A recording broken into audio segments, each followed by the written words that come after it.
Le paramètre le plus important, ce n'est pas les canicules et ce n'est pas la sécheresse. J'espère que je vais vous apprendre quelque chose d'ailleurs.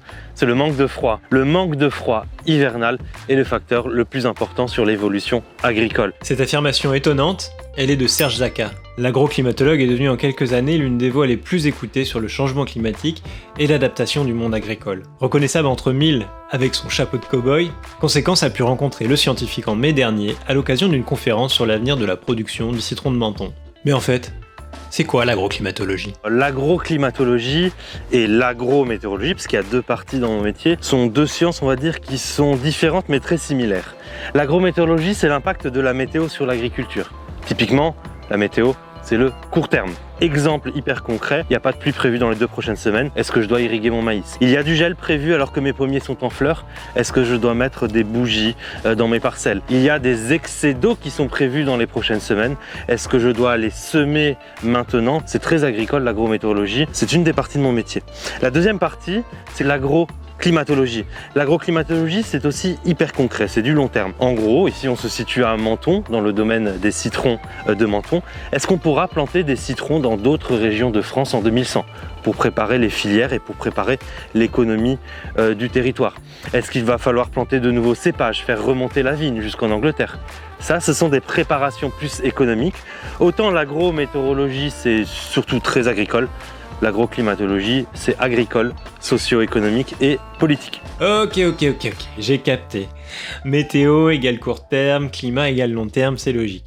Mais alors, cette histoire de manque de froid hivernal qui va bouleverser l'agriculture, comment ça marche exactement ? Tous les arbres que nous avons autour, même les orangers ou même les citronniers, ils ont besoin de froid pour fleurir. Quand je dis froid, c'est en dessous des 7,2 degrés. Un oranger aura besoin de 100 à 400 heures de froid. Tandis qu'un pommier, un poirier, il aura besoin de 600 à 1400 heures de froid. Je prends par exemple l'AOC pomme du Limousin, si on ne fait pas évoluer les variétés, il n'y aura plus suffisamment de bonnes floraisons à partir de 2050-2060, ce qui provoquera une chute des productions locales. Donc il va falloir apprendre dès maintenant à planter les pommes du futur.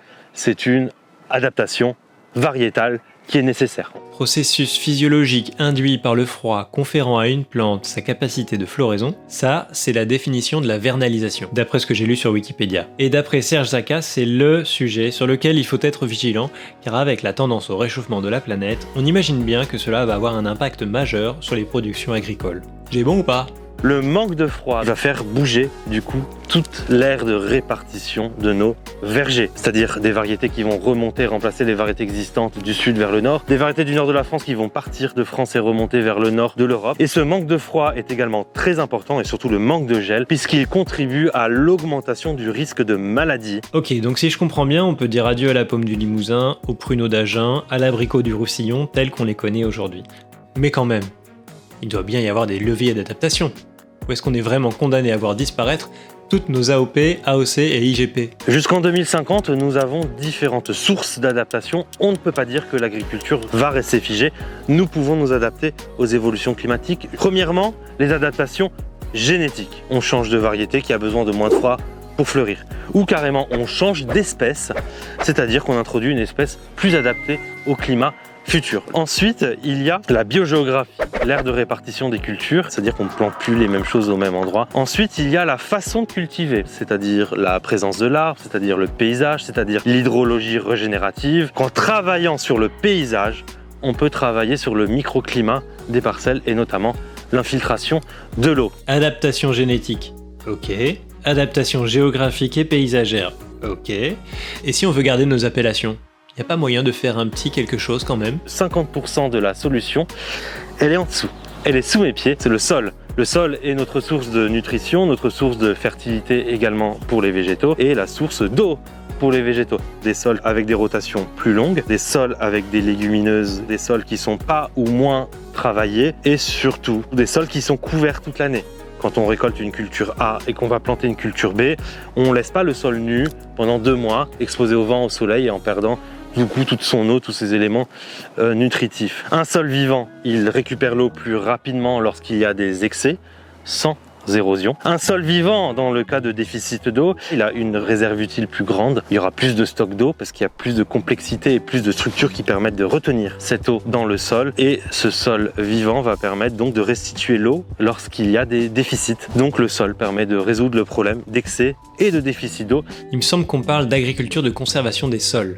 Et si je me trompe pas, ça implique un travail du sol limité, donc fini le labour entre chaque culture, une diversification des espèces cultivées et un couvert végétal permanent. Bon, c'est déjà pas mal comme adaptation, vous me direz.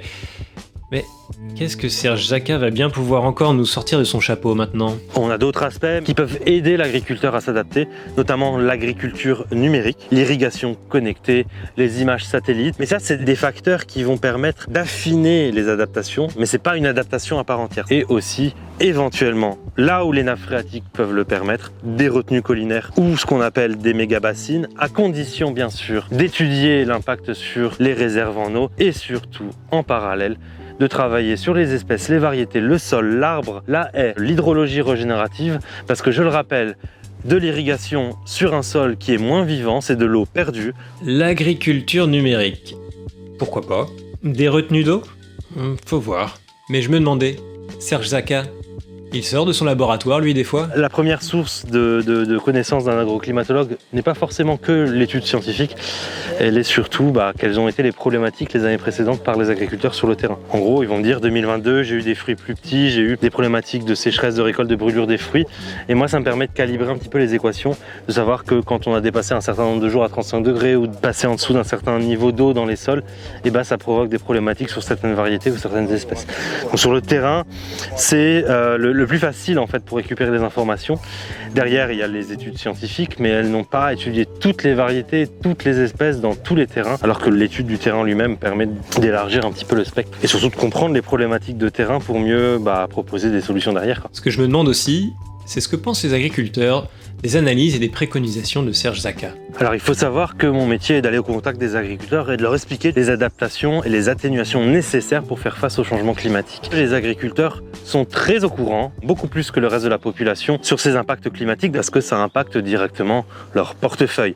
Les évolutions climatiques nécessitent donc des adaptations qui sont coûteuses déjà à l'origine, mais qui seront coûteuses aussi si on n'adapte pas, puisque le climat va forcément évoluer. Donc ils sont particulièrement réceptifs. Si les agriculteurs sont réceptifs, et qu'en plus on a des solutions pour s'adapter, alors tout devrait bien se passer. Merci la science. Merci Monsieur Zaka. Est-ce qu'on peut dire maintenant que l'humanité est sauvée? J'ai commencé à avoir des impacts sur le grand public et sur les agriculteurs depuis 4 ans, notamment au travers de la télévision, des journaux ou même physiquement en conférence. Alors, je suis assez positif pour le milieu agricole puisque j'observe des personnes que j'ai vues il y a 4 ans qui reviennent me voir pour me dire je suis en train de tester tel nouveau cépage dans mes vignes, j'ai planté des oliviers dans mes vignobles, je teste la clémentine dans le Languedoc-Roussillon, je fais évoluer mes pratiques sur le sol. Donc il y a des adaptations, c'est pas nécessairement suffisamment vite par rapport à ce que je voudrais, mais c'est déjà des embryons de réflexion qui j'espère vont s'étendre. Par contre, j'ai dit que j'étais positif pour les agriculteurs parce que je sais qu'ils ont l'habitude de s'adapter. Là où j'ai beaucoup plus de pessimisme, et j'ose le dire, c'est au niveau politique, puisqu'en réalité les politiques ne sont pas suffisamment à la hauteur par rapport à la diminution des gaz à effet de serre nécessaire pour que l'agriculture puisse s'adapter après 2050. C'est-à-dire que si les émissions de gaz à effet de serre continuent dans leur lignée, on ne pourra plus adapter notre agriculture à partir de 2070, où là ce sera plutôt des pertes sèches, notamment dans le sud de l'Europe. On ne pourra plus produire de quoi manger. Donc oui, on peut s'adapter, mais jusqu'à une certaine limite. Donc réduisons nos gaz à effet de serre pour qu'on puisse continuer à s'adapter. Si on résume la pensée de Serge Zaka, d'ici 2050, l'agriculture va pouvoir s'adapter au changement climatique. Pour cela, plusieurs solutions existent, il les a exposées, mais pour l'avenir, après 2050, si nos gouvernants n'agissent pas dès maintenant pour limiter l'augmentation de la température en réduisant les gaz à effet de serre, alors nos productions agricoles risquent de s'effondrer. Sur cette belle note positive, je vous laisse. Merci à notre cow-boy climatologue, et vous, si vous avez aimé cette vidéo, si vous avez appris des choses, je vous invite à mettre un petit pouce en l'air, et moi je vous dis à bientôt les climatos.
Ok, en France on fait plus d'efforts que le reste du monde, mais pas suffisamment rapidement